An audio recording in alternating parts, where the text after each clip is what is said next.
c'est toi qui prêches bien, c'est toi qui enseignes bien. Si tu fais ton église, en tout cas, ça sera vraiment très fort. Et il y a beaucoup de gens qui ont été séduits comme ça. Nous autres qui avaient été prudents, comprenez, nous avons dit, cela ne suffit pas pour aller commencer une église. L'église, c'est Christ qui l'ordonne.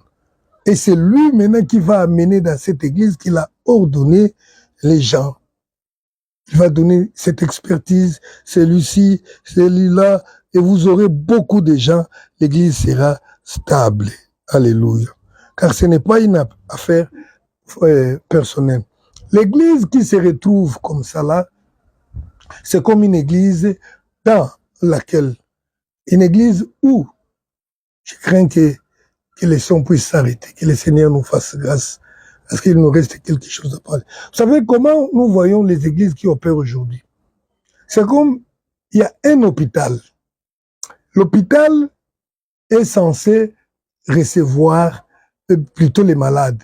Mais au sein d'un bon hôpital, il y a des ophtalmologues, il y a les dermatologues, il y a les chirurgiens, il y a les pédiatres, il y a quoi? Les médecins oralistes, il y a toutes sortes d'expertises. Et quand un malade vient dans l'église, dès qu'on voit qu'il y a un tel problème, il est orienté vers telle spécialité-là. C'est comme ça que normalement l'église aussi fonctionne.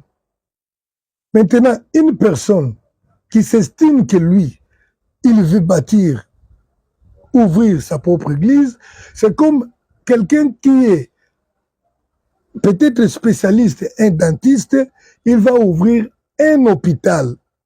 Au lieu d'ouvrir un cabinet dentaire, il ouvre un hôpital. Maintenant, il va commencer à traiter les gens dans la généralité. Il fait le travail des généralistes, il fait ceci, cela. Mais la réalité, ça ne sera pas un bon hôpital. Ce sont les églises que nous voyons aujourd'hui. Le pasteur est là. Il est plein d'onction pour chasser les démons, mais il ne sait pas donner des conseils de sagesse pour la vie dans la société. Parce qu'il n'a pas ces dons-là. Dans certaines choses, vous serez étonné. Il a la puissance pour faire des choses, mais il n'a pas ces dons-là de compassion, de miséricorde. Et vous verrez l'église n'a jamais pensé à aller visiter les prisonniers, à aller secourir les malades, donc beaucoup de choses. Parce qu'il n'y a personne qui viendra dire non, il faudrait que nous pensions aussi à ça. Et généralement, les gens qui le font, c'est pour leur propre intérêt. Mais malheureusement, c'est une mauvaise façon de servir Dieu. Ce n'est pas bon. Il faut que l'église soit comme un grand hôpital.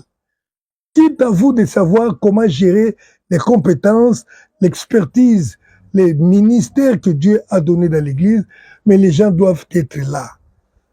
Aujourd'hui, rares sont des églises où il y a 2 pasteurs.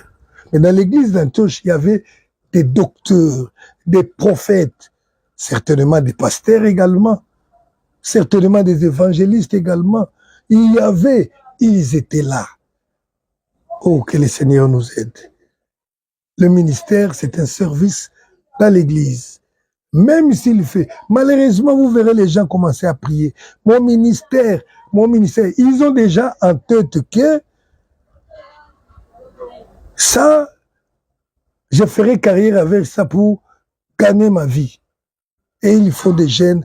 Ils vont dire, si c'est ton ministère viendra. Surtout quand vous utilisez ces langages-là. Mon ministère, ton ministère, vous n'allez pas travailler pour l'église.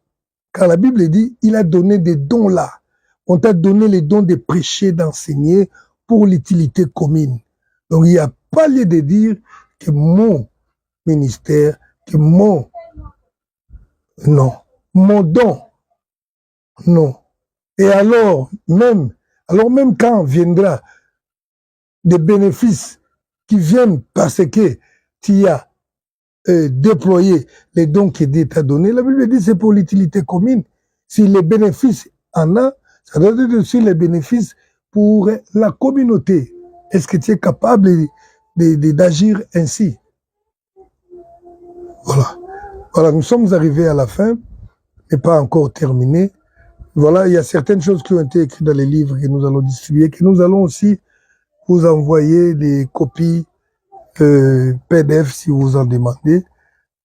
Donc, dans la mesure du possible, soutenez-nous dans ces ministères afin que les âmes soient sauvées.